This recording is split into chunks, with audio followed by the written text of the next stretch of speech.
প্রিয় শিক্ষার্থীরা, কেমন আছো তোমরা? আশা করি সবাই ভালো আছো। আমরা গত লেকচারে ব্রায়োফাইট ও টেরিডোফাইটা অধ্যায়ে ব্রায়োফাইটের অংশটুকু পড়ে শেষ করেছি।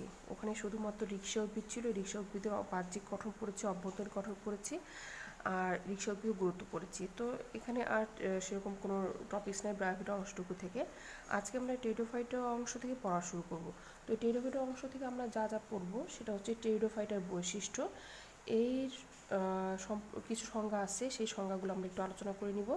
তার সঙ্গে টেরিসের আবাসস্থল এবং দৈহিক গঠন এবং এর অজনজনন টপিকসটুকু পড়ব।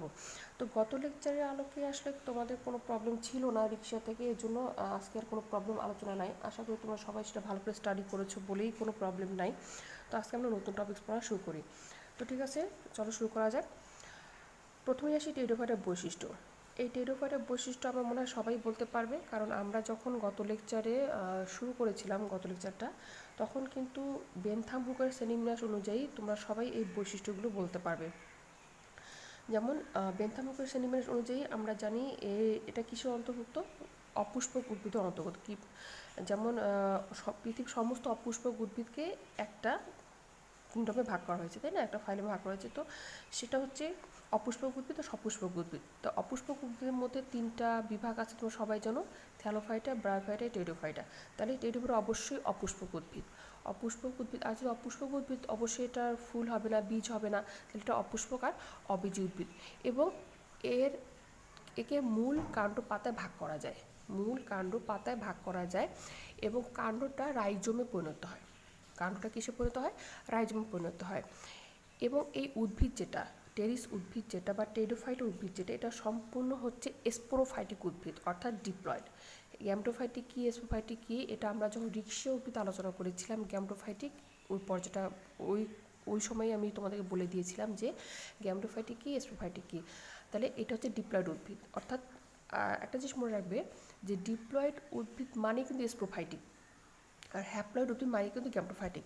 তাহলে এই টেরিডোফাইটা বর্গের উদ্ভিদগুলো বা টেরিডোফাইটা বিভাগের উদ্ভিদগুলো সবগুলোই কী প্রকৃতির? স্পোরোফাইটিক এবং ডিপ্লয়েড প্রকৃতি, অর্থাৎ ট্রাইসেন।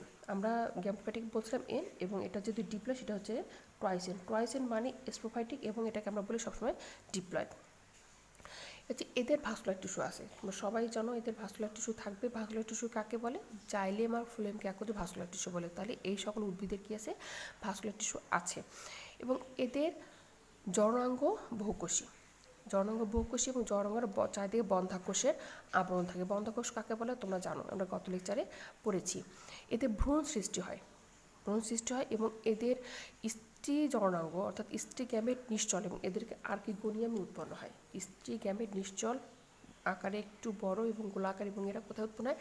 স্ত্রী জননাঙ্গের উৎপন্ন হয়। স্ত্রী জননাঙ্গের ফলে আর্কিগোনিয়াম, তোমরা সবাই জানো। তারপরে বলা হচ্ছে পুংজনক অর্থাৎ পুংগ্যামেট। পুংগ্যামেট তো শুক্রাণু, এটা সচল। সচল মানে এদের অবশ্যই ফ্লাজেলা আছে, সচল, এবং এরা উৎপন্ন হয় অ্যান্থেরেডিয়ামে। অর্থাৎ স্ত্রী জননাঙ্গ নিশ্চল, এরা উৎপন্ন হয় আর্কিগোনিয়ামে। আর পুং জননাঙ্গ হচ্ছে সচল, অর্থাৎ এদের ফ্লাজেলা আছে, এবং এটা তৈরি হয় অ্যান্থেরেডিয়ামে। এবং এদের অধিকাংশ প্রজাতিতেই কাণ্ডটা রূপান্তরিত হয়ে রাইজোম পরিণত হয়, একটু আগে যেটা বলে দিলাম। আর এদের স্পোর উৎপন্ন হয়, যেহেতু উদ্ভিদটা স্পোরোফাইটিক উদ্ভিদ অর্থাৎ ডিপ্লয়েড, এদের স্পোরোফাইটিক ডিপ্লয়েড যে পাতাটা থাকে, অর্থাৎ এদের পাতার মধ্যে কিন্তু স্পোর উৎপন্ন হয়। তাহলে এরা স্পোরোফাইটিক উদ্ভিদ, এবং এদের স্পোর উৎপন্ন হয়, এবং এই স্পোরগুলোর মাধ্যমে এদের কী হয়? অজনজনন হয়। আরেকটা যেটা ইম্পর্টেন্ট বৈশিষ্ট্য, সেটা হচ্ছে এদের জীবনচক্রে সুস্পষ্ট যৌনক্রম বিদ্যমান। এদের জীবনচক্রে সুস্পষ্ট যৌনক্রম বিদ্যমান। এখন যৌনক্রমটা কি? যৌনক্রমের সংজ্ঞা যদি একটু বলে দিই তাহলে ভালো হয়, বুঝতে পারবে। কোনো জীবের জীবনচক্রে প্রত্যেকটা জীবের একটা লাইফ সাইকেল থাকে। তো কোনো জীবের জীবনচক্রে হ্যাপ্লয়েড এবং ডিপ্লয়েড দশার যদি পর্যায়ক্রমিক আবর্তন থাকে, তাকে যৌনক্রম বলা হয়। অর্থাৎ জীবনচক্রে হ্যাপ্লয়েড এবং ডিপ্লয়েড দশার যদি পর্যায়ক্রমিক আবর্তন থাকে, তাহলে এই ঘটনাটাকে বলা হয় যৌনক্রম। ঠিক আছে?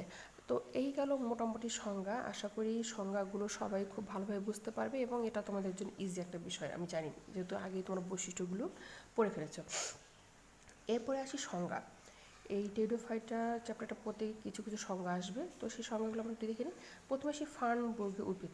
ফার্ন ফার্ন বর্গীয় উদ্ভিদ কাকে বলে? আচ্ছা, আরেকটার সঙ্গে আসি, টেরিডোফাইটের বৈশিষ্ট্য প্রতি। আচ্ছা, টেরিডোফাইট শব্দটা কোথেকে আসছে? টেরন। এটা টেরন, টেরন অর্থাৎ ডানা, পাখির ডানা যেরকম হয় প্রশস্ত ছড়ানো, এই কথাটা থেকে আসছে টেরন, ডানা। এবং ফাইটন মানে উদ্ভিদ, অর্থাৎ এটাকে বলা হচ্ছে ডানা সদৃশ উদ্ভিদ। কেন ডানা সদৃশ উদ্ভিদ বলা হচ্ছে?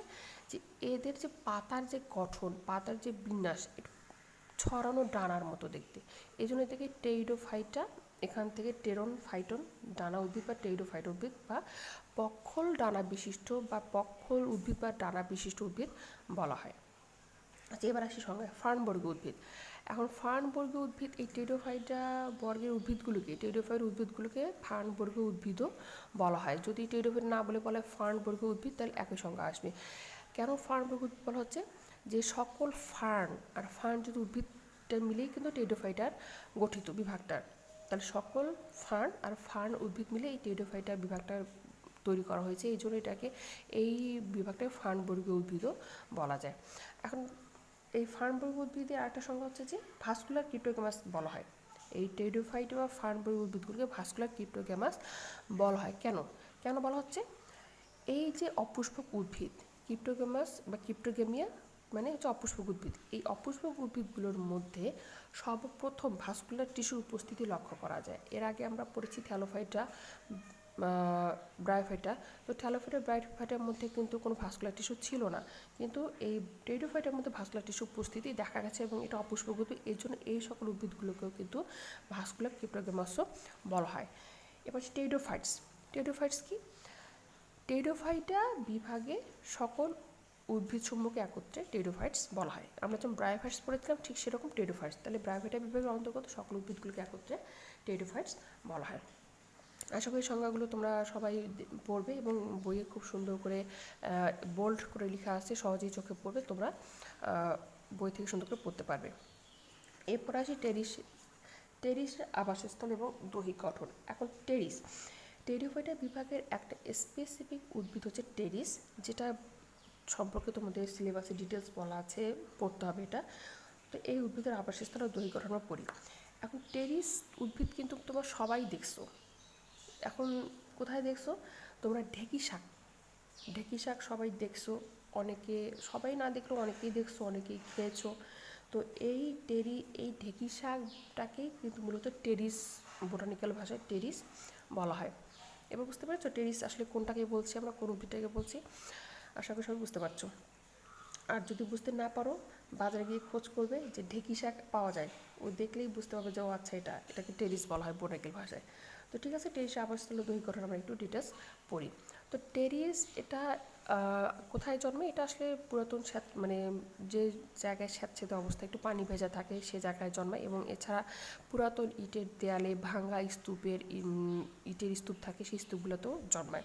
আর যেহেতু এটা যেহেতু দেয়ালের গায়ে জন্মায়, ভাঙা স্তূপের জন্মায় বা ভাঙা দেয়ালের জন্মে, একটু পাতাগুলো ঝুলে থাকে, শুধুমাত্র শিকড় মানে রাইজোমটা দেয়ালে গায়ে লেগে থাকে এবং বাদ বাকি পাতাটা অংশগুলো সব দেয়ালের থেকে বাতাসে মানে ফাঁকা জায়গায় ঝুলে থাকে। এই জন্য এটাকে কিন্তু বায়বীয় বা সাব এরিয়াল উদ্ভিদও বলা যায়। ঠিক আছে, এটা হলো টেরিসের আবাসস্থল। এখন আমরা একটু টেরিসের দৈহিক গঠনটা একটু দেখব। তো এর জন্য আমরা একটা ছবি দেখব। ছবিটা আসলে তোমাদের বইয়েও দেওয়া আছে। আমরা এই ছবিটা দেখে একটু পড়াটা শুরু করব। টেরিসের দৈহিক গঠন। টেরিসের দৈহিক গঠন আমরা প্রথমেই যদি বলি, এটা হচ্ছে কি স্পোরোফাইটিক উদ্ভিদ বা ডিপ্লয়েড। স্পোরোফাইটিক উদ্ভিদকে কিন্তু আবার রেণুধর, স্পোর মানে রেণু, সেহেতু এটাকে রেণুধর উদ্ভিদও বলা যায়। তাহলে এই সম্পূর্ণ উদ্ভিদটা কি ডিপ্লয়েড বা স্পোরোফাইটিক বা রেণুধর উদ্ভিদ। একে মূল কাণ্ড পাতায় ভাগ করা যায়। আমরা বর্ণনা খেয়াল করো, আমি যখন বর্ণনা দিচ্ছি, প্রথমে এটা কী ধরনের উদ্ভিদ, হ্যাপ্লয়েড না ডিপ্লয়েড সেটা বলে দিচ্ছি। তারপর একে কী কী অংশে ভাগ করা যায়। একটা উদ্ভিদকে তোমরা জানো মূল কাণ্ড পাতায় নর্মালি ভাগ করা যায়। তারপর মূলের গঠন কেমন, কাণ্ডে কী আছে, পাতার গঠন কীরকম, এই তিনটা অংশে বর্ণনা করলে কিন্তু টেরিস উদ্ভিদের দৈহিক গঠন বর্ণনা ইজি হয়ে যাবে। এই জন্য আমরা যখন বর্ণনা করবো, হযবরল বর্ণনা করবো না, সুন্দরভাবে বর্ণনা করব, সিকোয়েন্স অনুযায়ী বর্ণনা করব, তাহলে বর্ণনাটাও সুন্দর হবে, তোমাদের পড়াটাও মনে থাকবে আর সহজে তোমরা লিখতেও পারবে। তাহলে আমরা একটু খেয়াল করি যে আসলে কীভাবে আমি পড়াটা তোমাদেরকে পড়াচ্ছি। ঠিক আছে, টেরিসের দৈহিক গঠন একটু কি বললাম, এটা স্পোফাইটিক উদ্ভিদ বা রেণুধর উদ্ভিদ বা ডিপ্লার প্রকৃতির। এদেরকে মূল, কাণ্ড, পাতায় ভাগ করা যায় এবং এদের কাণ্ড হচ্ছে রাইজম জাতীয়। রাইজমটা হচ্ছে এক ধরনের রূপান্তরিত ভূ নিম্নস্থ কাণ্ড। কাণ্ডটা বিশেষভাবে রূপান্তরিত হয়ে রাইজমে পরিণত হয়। তো মূল কাণ্ড পাতায় বিভক্ত, কাণ্ড রাইজমে পরিণত হয় এবং এরা সাধারণত যেখানে জন্মায় মাটির কয়েক সেন্টিমিটার নিচে অবস্থান করে। রাইজমটা মাটির কয়েক সেন্টিমিটার অবস্থান করে এবং এই উদ্ভিদগুলোর বৃদ্ধি আসলে অনিয়মিত। অনিয়মিত বলতে এটা নির্দিষ্ট কোনো বৃদ্ধি নাই যে এত সেন্টিমিটার পর্যন্ত হবে বা এত মিটার পর্যন্ত হবে বা এরকম কোনো নাই। এর বৃদ্ধিটা সাধারণত অনিয়মিত এবং দেখতে লম্বা প্রকৃতির। এদের পাতাগুলো বিশেষ প্রকৃতির, অর্থাৎ এদের ফার্নের পাতাগুলোকে বলা হয় ফ্রন্ট। এই ফার্ন উদ্ভিদ বা টেরিসের পাতাগুলোকে বলা হয় ফ্রন্ট। এর সম্পূর্ণ একটা পাতা, ছবি দেখে মনে হচ্ছে যে এটা একটা পাতা, এটা একটা পাতা, এটা একটা পাতা, তা না, এটা হচ্ছে সম্পূর্ণ একটা পাতা। এই পাতাটাকে বলা হচ্ছে ফ্রন্ট। তাহলে কি বলো, ফার্নের পাতাকে বলা হয় ফ্রন্ট। এবং এই ফার্নের পাতাগুলো দেখতে পাচ্ছ পক্ষলযোগী। এই যে একটা বিষয় খেয়াল করো, পক্ষলযোগী পাতা আবার কি সেটাকে ক্লিয়ার করি। পক্ষলযোগী মানে এই যে মাঝখানে দেখো একটা র্যাকিস দেখা যাচ্ছে। র্যাকিস মানে একটা, তোমরা কী বলবো, একটা শিরার মতো, এটাকে বাইরে থেকে র্যাকিস বলা হয়।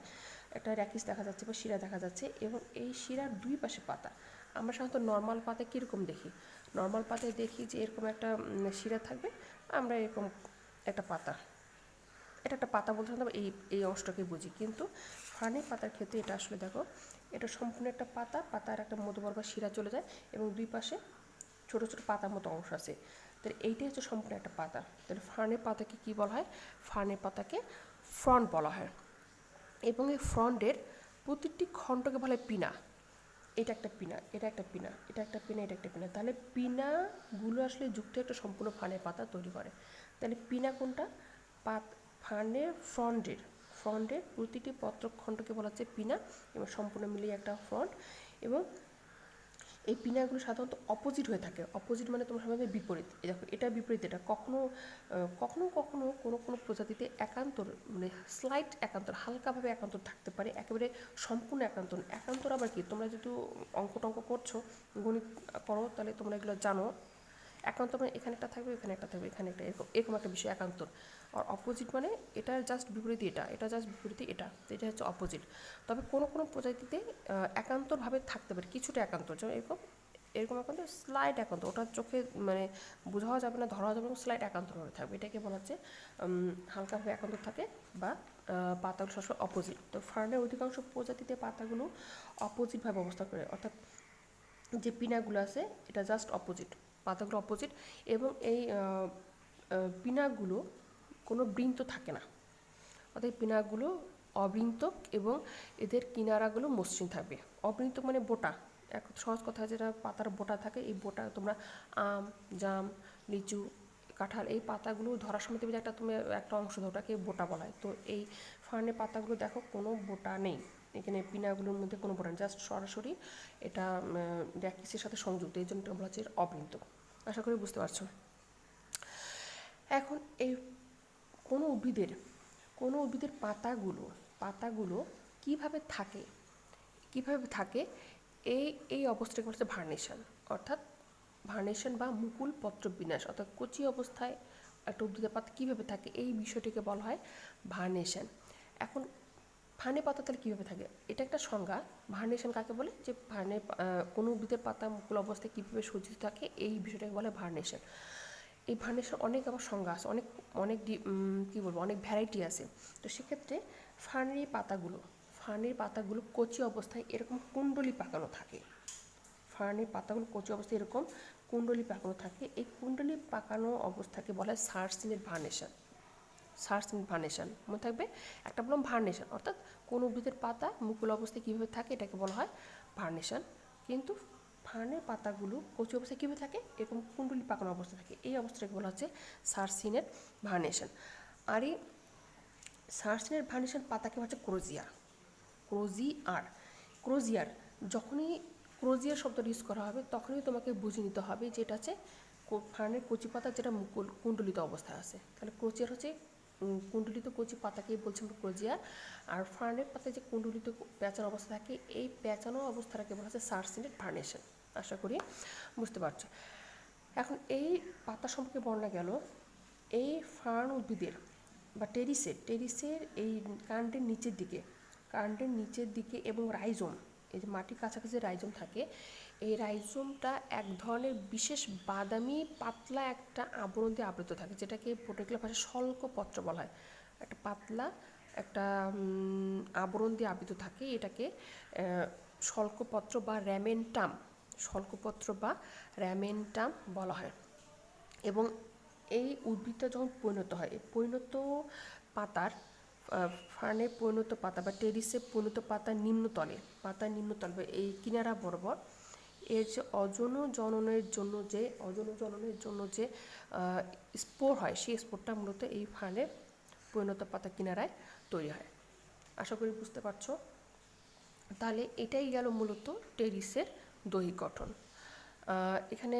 এখানে মূলত দৈহিক গঠনটা বলতে আসলে এখানে আমরা ম্যাক্সিমাম সংজ্ঞাগুলোই জেনেছি। দৈহিক গঠন আলাদাভাবে কিছু নেই সংজ্ঞা, যে কোনটাকে কী বলে। তাহলে প্রথমে আমরা কী করবো, টেরিস উদ্ভিদটা কেমন, হ্যাপ্লয়েড না ডিপ্লয়েড সেটা বলবো, এবং বলার পরে সেটার মূল কাণ্ডপাতে ভাগ করা যায়, মূলটা দেখতে কেমন, কাণ্ডটা কেমন, পাতাগুলো কেমন দেখতে, এটা আলোচনা করব। আরেকটা বিষয় যেটা, সেটা হচ্ছে যে এর যে রাইজোমের কথা বললাম, যে কাণ্ডটা বিশেষভাবে রূপান্তরিত হয়ে রাইজোমে পরিণত হয়। রাইজোমের নিম্নতল থেকে কিন্তু এক ধরনের অস্থানিক মূল বের হয়। তো এই মূলগুলোর সাহায্যে সে কী করে, পানি খনিজ লবণ শোষণ করে। তো এটাই গেল মূলত টেরিসের বা আমাদের যে সিলেবাসের উদ্ভিদটা আছে টেরিসের দৈহিক গঠন। এখানে মূলত শুধুমাত্র বেশ কিছু সংজ্ঞা আছে, সংজ্ঞাগুলো পড়লে আমাদের দৈহিক গঠন পড়া হয়ে যাবে। তো আশা করি এটা নিয়ে কোনো সমস্যা হবে না তোমাদের, তোমরা সবাই ভালো করে বুঝতে পারবে, পড়বে, বই খুব সুন্দর করে লেখা আছে। এখন আমরা যে টপিকটায় যাব সেটা হচ্ছে টেরিসের অযৌন জনন কাকে বলে তোমরা সবাই জানো, তাই না? অযৌন জনন কাকে বলে, যেখানে মানে স্পোরের মাধ্যমে যে জননটা সম্পূর্ণ হচ্ছে তাকে বলা হয় অযৌন জনন। তো মেনলি অযৌন জনন, টেরিস উদ্ভিদের জনন অঙ্গজননও হয়, অযৌন জনন হয়, যৌন জননও হয় মূলত। তো অঙ্গজনন সবাই জানি কীভাবে হচ্ছে, বিশেষভাবে যদি কোনো টেরিস উদ্ভিদের যে আমরা এই শাখা পোশাকগুলো দেখলাম, টেরিস উদ্ভিদের যে শাখা পোশাকগুলো আছে সেগুলো যদি কোনো কারণে নষ্ট হয়ে যায় বা বিচ্ছিন্ন হয়ে যায় গাছ থেকে, তো সেই বিচ্ছিন্ন অংশটুকু কিন্তু পরবর্তীতে পাতার সৃষ্টি করে, মূল সৃষ্টি করে কোনো নতুন উদ্ভিদের জন্ম দেয়। এটা হলো অঙ্গজনন। আবার অযৌন জনন কীভাবে হচ্ছে বললাম, স্পোর তৈরির মাধ্যমে। আর স্পোর কোথায় তৈরি হয় বললাম, যে পরিণত পাতার নিম্নতলে কী তৈরি হচ্ছে, স্পোর তৈরি হচ্ছে। এখন এই স্পোরটা কীভাবে তৈরি হচ্ছে সেটা বা তৈরির প্রসেস কী সেটা আমরা আলোচনা করব। এখন এই যে টেরিস উদ্ভিদের পাতা নিম্নতলে, এখানে আমরা আসি, এই ছবিটা আমরা দেখি। টেরিস উদ্ভিদের এটা একটা ফ্রন্ট। এই পাতাগুলো যখন পরিণত হয়, এই পাতার এই নিম্নতল বরাবর, তোমরা খেয়াল করো, পরিণত পাতা নিম্নতলে অযৌন জননের জন্য যে স্পোর, সেই স্পোরটা তৈরি হয়। এবং স্পোর তৈরি করবে যে পাতাটা, সেই পাতাটাকে স্পোরোফিল বলা হবে। অর্থাৎ স্পোর সবগুলো পাতাই একসঙ্গে তৈরি হবে না, যে পাতায় স্পোর তৈরি হবে সেই পাতাটাকে বলা হবে স্পোরোফিল। তাই স্পোরোফিলে তৈরি হচ্ছে স্পোর, আর স্পোর তৈরি হবে স্পোরাঞ্জিয়ামের ভিতরে। এই যে এটা একটা পাতা, এই পাতাকে আমরা কী বলছি, স্পোরোফিল। তাহলে এই পাতায় স্পোর তৈরি হচ্ছে। স্পোর তৈরি হওয়ার সময় আসলে এই যে পাতায় স্পোর তৈরি হবে, সেই পাতায় প্লাসেন্টা নামক একটা জায়গা থাকবে, যেখান থেকে স্পোরাঞ্জিয়াম নামক একটা অংশ তৈরি হবে। স্পোরাঞ্জিয়ামে, অর্থাৎ স্পোরোফিলের ভিতর তৈরি হবে স্পোরাঞ্জিয়ামের ভিতর তৈরি হবে স্পোর, গোলাকে দিয়ে স্পোর। তাহলে পরিণত পাতাকে আমরা বলছি স্পোরোফিল, যে পাতায় স্পোর তৈরি হবে সেই পাতাটাকে আমরা বলছি স্পোরোফিল। স্পোরোফিলের তৈরি হবে কী তৈরি হবে, স্পোরাঞ্জিয়াম। এটাকে বলা হচ্ছে স্পোরাঞ্জিয়ামের ভিতর তৈরি হবে স্পোর। আশা করি ঘটনাটা বুঝতে পারছি। এখন একটু ডিটেলসে একটু আলোচনা করি, ঠিক আছে? এখন টেরিস উদ্ভিদের পাতা পরিণত হলে পাতার নিম্নতল বরাবর ক্ষুদ্র ক্ষুদ্র স্পোরাঞ্জিয়া তৈরি হয়। পাতার নিম্নতল বরাবর ক্ষুদ্র ক্ষুদ্র স্পোরাঞ্জিয়া তৈরি হয়। এই স্পোরাঞ্জিয়ামের ভিতরে তৈরি হচ্ছে রেণুপেস্পোর বা অযৌন জনন। এই স্পোরাঞ্জিয়ামের গুচ্ছগুলো, এখানে দেখো অনেকগুলো এটা একটা স্পোরাঞ্জিয়া, এটা একটা স্পোরাঞ্জিয়া। তো স্পোরাঞ্জিয়ামের গুচ্ছকে বলা হচ্ছে সোরাস। অর্থাৎ পরিণত পাতার নিম্নতলে অনেকগুলো স্পোরাঞ্জিয়াম তৈরি হয়, স্পোরাঞ্জিয়ামের গুচ্ছকে বলা হয় কি, সোরাস। আবার এই স্পোরোফিল, স্পোরোফিলের যে জায়গা থেকে স্পোরাঞ্জিয়াম তৈরি হয়, স্পোরাঞ্জিয়াম বা সোরাসের গুচ্ছ তৈরি হয়, সে জায়গাকে বলে প্লাসেন্টা। অর্থাৎ প্লাসেন্টা থেকে, এখানে প্লাসেন্টা নাম, এটা কিন্তু এক ধরনের টিস্যু, এই প্লাসেন্টার টিস্যু থেকে কী হয়, এই স্পোরাঞ্জিয়ামের গুচ্ছগুলো অর্থাৎ সোরাস তৈরি হয়। এখন যে পাতায় বা স্পোরোফিলে যেখানে সোরাস বা স্পোরাঞ্জিয়াম তৈরি হয়, সেই পাতার কিনারাটা একটু বাঁকা হয়ে এই সোরাসের গুচ্ছগুলো ঢেকে রাখে। এই পাতার কিনারাটা বাঁকা হয়ে এসে সোরাসের গুচ্ছগুলোকে ঢেকে রাখে। এই ঢাকনাযুক্ত অংশকে বলা হয় ফলস ইন্ডুসিয়াম। কথাটা বুঝতে পারছো? ফলস ইন্ডুসিয়াম, এই ফলস ইন্ডুসিয়াম বলা হয়। এবং এই যে স্পোরাঞ্জিয়ামগুলো দেখতে পাচ্ছ, এই স্পোরাঞ্জিয়ামের ভিতরেই তৈরি হয় স্পোর। স্পোরাঞ্জিয়ামের ভিতরেই কী তৈরি হয়? স্পোর তৈরি হয়। এখন স্পোর কীভাবে তৈরি হচ্ছে দেখো, এর ভিতরে আসলে কী আছে? টিস্যু আছে, কোষ আছে, টিস্যু আছে। এই স্পোরাঞ্জিয়ামের ভিতরে যে টিস্যু থাকে সেই টিস্যুকে বলা হয় স্পোরাঞ্জেনাস টিস্যু। এই স্পোরের ভিতরে যে টিস্যু থাকে এটাকে কিন্তু ক্যাপসুলও বলা হয়, ক্যাপসুল আকৃতি, তো এই জন্য এটাকে ক্যাপসুল বলা হয়।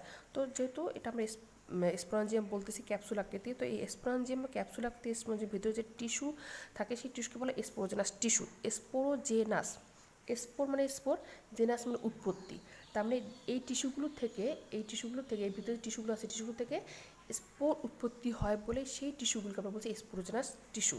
টার্মগুলো মনে থাকবে সবাই একটু একটু খেয়াল করে চিন্তা করে পড়বে, তাহলে দেখবে যে সব টার্ম মনে থাকবে।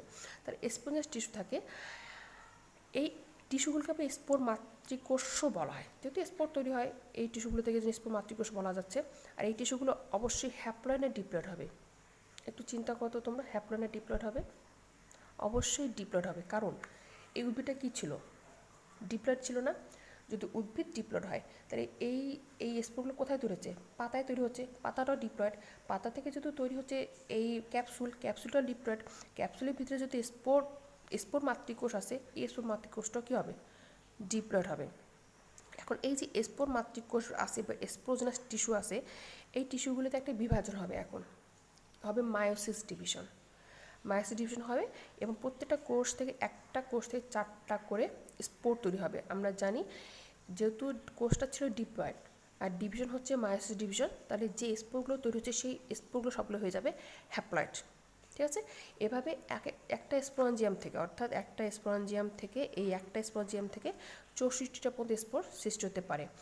এখন এই স্পোরগুলো যখন পরিণত হয়ে যায়, তখন এর একটা বিশেষ স্ট্রাকচার আছে, এটা একটা আলাদা পড়া।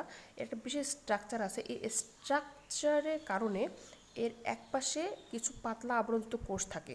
প্রত্যেকটা স্পোরাঞ্জিয়ামের একপাশে কিছু পাতলা আবরণযুক্ত কোষ থাকে। এই কোষগুলোকে বলা হয় স্ট্রোমিয়াম। স্ট্রোমিয়ামে ফেটে গিয়ে স্পোরগুলো বাইরের পরিবেশে বের হয়ে আসে। তখন কি হয়? এটা মাটির সংস্পর্শে চলে এসে এটা অঙ্কুরিত হয়ে একটা অজনজনন সম্পন্ন করে। এই স্পোরগুলো মাটিতে পড়ে কি করে?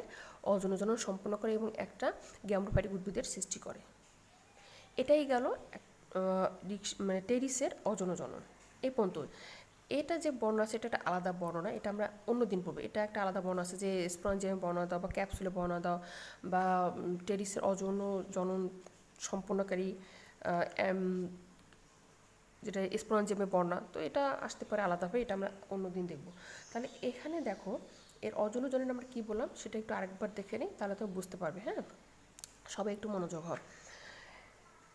ফার্নের টেরিস উদ্ভিদের অজনজনন। টেরিস উদ্ভিদের স্পোর সৃষ্টির মাধ্যমে অজনজনন সম্পন্ন হয়। এই উদ্ভিদটা যখন পরিণত হয় তখন এর পাতা বা পিনার নিম্নতলে ক্ষুদ্র ক্ষুদ্র স্পঞ্জিয়া তৈরি হয়। স্পঞ্জিয়ামের ভিতরে রেণু বা স্পোর তৈরি হয়। এই স্পোরের মাধ্যমেই এই টেরিস উদ্ভিদের অজনজনন সম্পন্ন হয়। স্পঞ্জিয়ামগুলো যে পাতায় তৈরি হয় সেই পাতাকে বলা হয় স্পোরোফিল, অর্থাৎ স্পোর উৎপন্নকারী পাতাকে স্পোরোফিল বলা হয়। অনেকগুলো স্পঞ্জিয়ামের গুচ্ছ একত্রে তৈরি হয়, এই গুচ্ছকে বলা হয় সোরাস। এবং সোরাসগুলো স্পোরোফিলের পাতার যে জায়গা থেকে উৎপন্ন হয় সেই জায়গায় বিশেষ ধরনের টিস্যু বা কোষ থাকে যেটাকে বলা হয় প্লাসেন্টা। স্পোরোফিলের কিনারার অংশটুকু সমস্ত সোরাসকে ঢেকে রাখে একটা একটা ঢাকনির মতো একটা অংশ, স্পোরফিল বা সোরাস উৎপন্নকারী পাতার নিম্ন তলটা বাঁকা হয়ে এসে স্পোরফিলের গুচ্ছ বা সোরাসকে ঢেকে রাখে। এই ঢাকনাকে বলা হয় ফলস ইন্ডুসিয়াম। এবং এই এক একটা স্পোরাঞ্জিমের ভিতরে থাকে স্পোর মাতৃকোষ বা স্পোরোজেনাস টিস্যু। এই স্পোরোজেনাস টিস্যু থেকে পরবর্তীতে স্পোর উৎপন্ন হয়। এই টিস্যুগুলো হয় ডিপ্লয়েড, এবং এই ডিপ্লয়েড টিস্যুগুলোতে মায়োসিস ডিভিশনের মাধ্যমে এক একটা স্পঞ্জিয়াম থেকে 64টা পর্যন্ত স্পোর তৈরি হয়। স্পোরগুলো যখন পরিপূর্ণ হয়ে যায় তখন এই স্পোরাঞ্জিয়ামের স্ট্রোমিয়াম ফেটে গিয়ে স্পোরগুলো বাইরে পরিবেশে মাটিতে সংযুক্ত হয়, এবং সেই স্পোরগুলো অঙ্কুরিত হওয়ার মাধ্যমে একটা ফার্ন উদ্ভিদের, গ্যামোফাইটিক উদ্ভিদের সৃষ্টি হয়, এবং এটাই হচ্ছে ফার্ন উদ্ভিদের অজনজনন। আশা করি বুঝতে পারছো সবাই। তোমরা জাস্ট এটুকু লিখলেই তোমাদের পড়াটা কমপ্লিট হবে, আর বেশি কিছু লেখার দরকার নাই। কারণ এটা আসলে একটা বড়, এটা হলো অজনজনন, এরপর আছে যৌনজনন। এখন স্পোরটা মাটিতে পড়ে যে গ্যামোফাইটিক উদ্ভিদ তৈরি করলো, সেখান থেকে আমরা পড়বো যৌনজনন কীভাবে হচ্ছে। তো ওটা একটা আলাদা পড়া। তো আশা করি তোমরা সবাই বুঝতে পারছো, সবাই ছবিটা দেখবে, ভালো করে পড়বে। বইয়েও সুন্দর করে ছবি দেওয়া আছে, সেই ছবিগুলো ভালো করে দেখবে, স্টাডি করবে, আশা করি বুঝতে পারবে।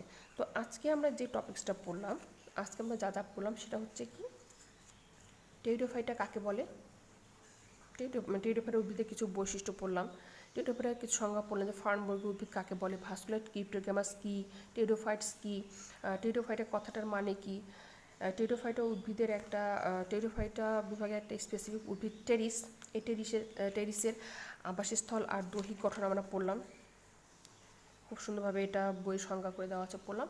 এবং তার পাশাপাশি আমরা কি পড়লাম, এই টেরিস উদ্ভিদের অজনজননটা কীভাবে হচ্ছে। তো এই অজনজননটা আসলে যখন পড়বে দেখবে যে খালি সংজ্ঞা পড়লেই তোমাদের অজনজনন পড়া হয়ে যাবে। কোনটাকে কী বলে, কোথা থেকে তৈরি হচ্ছে, সেই কোষটাকে কী বলে, এর বাইরে আর বিশেষ কিছু মানে জটিল কিছু না।